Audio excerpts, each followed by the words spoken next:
Boa tarde, seja bem-vindo ao Acontece Agora. Estamos chegando com mais informações do Brasil e do mundo para você nesse sábado. Sintomas pós-Covid também estão sendo registrados nos olhos. Os médicos recomendam procurar um especialista e fazer um tratamento correto para não ter problemas no futuro. Quem poderia imaginar que uma miopia pudesse ser desenvolvida após 14 dias de Covid? Pois é o que conta a jornalista Tayara Barbosa, que teve como principal sintoma da doença ardência nos olhos. Quando o teste finalmente deu negativo, a dor nos olhos persistia muito. Como eu voltei para minha rotina, dirigi muito tempo em frente ao computador, eu percebi que eu tive algum comprometimento. Na semana passada eu procurei um oftalmologista que confirmou um grau de miopia nos 2 olhos e também uma inflamação na minha retina no olho esquerdo, que eu estou em tratamento agora. Kátia Giuliani também ficou com algumas sequelas. Ela não teve sintomas e descobriu que teve Covid 2 meses depois e percebeu algumas dificuldades como respirar e um certo esquecimento. Eu tive, assim, a questão do pós-Covid primeiro foi a falta de ar que eu senti, mas a que me incomodou muito e que eu não tinha tido essa consciência que podia ser do pós-Covid, foram lapsos, são lacunas que ficam, assim, lapsos de memória do momento. São 14 dias de todo o quadro viral, mas a Covid tem deixado sequelas em diversas pessoas. Mesmo sendo um vírus que afeta principalmente o sistema respiratório, o médico pneumologista explica que a doença causa um processo infeccioso por todo o corpo. Para todos os casos, quem teve Covid deve ficar atento. Existe um protocolo pós-Covid-19. Na primeira fase da doença, de duplicação, tem remédios específicos. Na fase inflamatória, outros medicamentos. E se o paciente tomar remédio por conta, sem orientação médica, ele pode acabar tendo consequências gravíssimas, inclusive para poder ir parar numa UTI na terceira fase da doença, ou mesmo se escapar da UTI, ter sérias complicações depois da doença, depois da Covid, o que nós chamamos síndrome pós-Covid.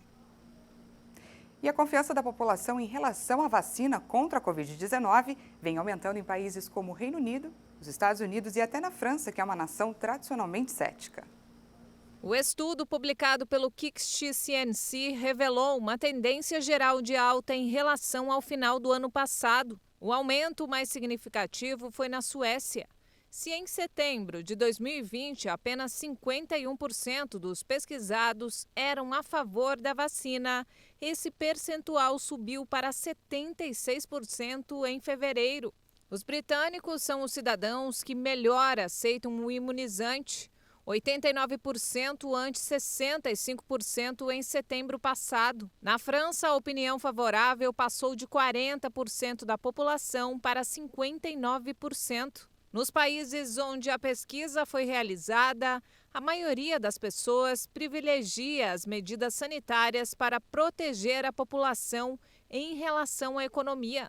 6 em cada 10 britânicos preferem limitar a propagação do vírus a relançar a economia. Esse percentual caiu para 50% no Japão e 47% na Alemanha e Suécia.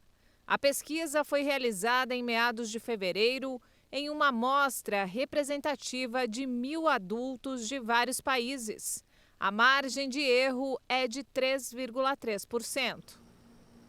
Uma das poucas telas de Van Gogh do período parisiense será leiloada online no dia 25 de março. O preço está estimado entre 5 e 8 milhões de euros, que é o equivalente a entre 30 e 48 milhões de reais.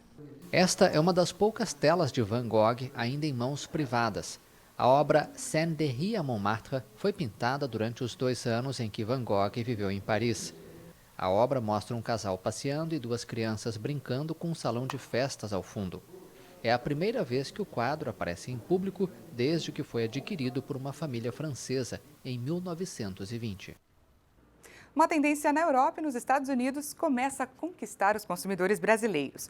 O aluguel de carros por assinatura. Esse serviço permite que o cliente alugue um automóvel por um período de até 3 anos e pague um valor fixo por mês. Ele já inclui custos como manutenção, IPVA e até seguro. O Rafael tinha 2 carros próprios, até conhecer o serviço do carro por assinatura. Quando descobriu que para ele era muito mais vantajoso alugar um veículo, ele não pensou 2 vezes, vendeu os 2 e optou pelo aluguel. Ainda mais quando fez os cálculos e percebeu que economizaria pelo menos 25% ao ano. Claro que o nível de serviço, então, e ver também se tinha o carro que eu queria. Então, não é toda locadora que de repente tem um carro premium. Eu fui atrás de uma locadora que tivesse carro premium, né, para fazer assinatura. O custo médio anual, isso também levei bastante em consideração, então eu vou ter uma economia também no ano, isso é importante. Carros, para mim, só depreciam, né, de ano a ano, então valeu muito mais a pena eu acabar alugando por causa disso. Fim das contas, a economia realmente compensa? Compensa principalmente porque nós vendemos os carros, olha só que interessante, a gente vendeu 2 carros que nós tínhamos, no mesmo porte que esse, investimos, então a gente pegou esse dinheiro e aplicou não em bolsa nem nada, mas investimos em negócios, que hoje geraram muito mais resultados. Então a gente não precisou descapitalizar para comprar um carro, pelo contrário, ele capitalizou a gente e com esses novos carros por assinatura a gente ainda paga menos anualmente do que pagaria por um financiamento, porque muitas vezes você paga 2, 3 carros num financiamento, não é mesmo? O carro por assinatura já é uma tendência consolidada na Europa e nos Estados Unidos e agora tem conquistado o público brasileiro. O serviço permite que o cliente alugue um automóvel por 1, 2 ou até 3 anos e pague um valor fixo por mês, que já inclui todos os custos. O brasileiro tem o hábito, tem a cultura de achar que o veículo é um patrimônio, é um bem, quando na realidade, desde o momento que você adquire, ele só perde valor. Ele não só traz gastos, como ele se deprecia. Então, a grande diferença, a grande vantagem de ter um carro por assinatura é o que nós costumamos dizer, que você só tem a parte boa, só a utilização do veículo, né? Aquela parte burocrática de custos, a compra, a venda ao final do período, né, na troca de veículo, tudo isso a pessoa deixa de ter essa preocupação. Quando contratou o carro por assinatura, além da comodidade, é claro que o Rafael quis saber de economia. Porque eles só têm que se preocupar em encher o tanque do carro. Manutenção, IPVA, licenciamento e seguro, nada disso fica por conta dele. Tudo, até a gestão de multa, isso é interessante. Então eu não fico sem pagar nenhuma multa, né? Eles sempre mandam uma multa com antecedência e a gente já sabe que precisa pagar. Seguro, eu nem sei qual que é a seguradora. Claro, esse carro tem seguro, né? Mas eu não preciso nem me preocupar com isso, porque eu sempre ligo para a empresa que eu assinei. Para usar um carro por assinatura, o motorista deve analisar e escolher qual categoria que mais atende suas necessidades e o que cabe no bolso, como, por exemplo, se vale a pena alugar um carro popular ou até um carro de luxo. Então, o ideal é você entender o seu perfil, que modelos você gosta, que marcas, modelos, e qual é a utilização que você vai ter. Nós temos uma consultoria nesse sentido, ajudamos o cliente a escolher a melhor opção segundo a característica, segundo as necessidades dele. Para o Rafael, a economia do carro por assinatura valeu tanto a pena que comprar um veículo já não faz mais parte dos planos. Pensa em comprar carro de novo? Não, jamais, nunca mais. Interessante, não é?